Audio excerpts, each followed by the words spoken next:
Well, let's go to Dallas now, where the FBI says that deadly shooting in an ICE facility was a targeted attack. One dead, two others in critical condition. As we learned that all three victims were detainees of the facility. They were not ICE agents. Here's what the head of ICE told CBS News. I feel that it was a definite targeted attack on ICE facility. You don't shoot out the windows. You just don't shoot at the random vehicles. You don't pick that location, a specific spot in Dallas, just to make a statement. The detainees were shot. Well, obviously, one lost their life, but I don't believe there was no way he could have known detainees were in that vehicle. He was just indiscriminately shooting, hoping to cause some carnage and mayhem. CBS News Homeland Security correspondent Nicole Sganga following this. You've been following this now since it happened, live with us from Washington. So, Nicole, this facility, we know, has seen threats before. So what's the response from Homeland Security?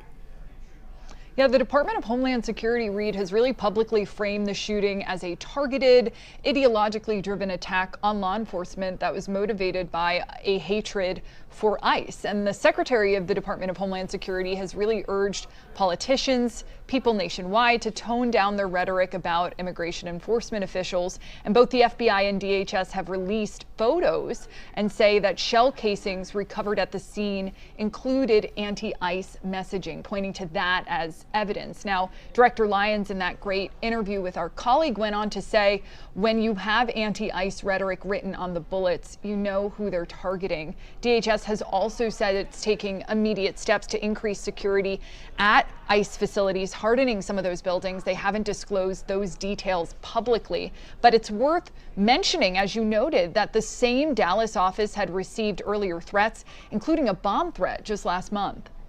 Well, and it's also pretty chilling. You think of Luigi Mangione, a message on bullet casings. Tyler Robinson, prosecutors say, messages on bullet casings in this case as well. So what do we know about the history of the suspect in this Dallas case?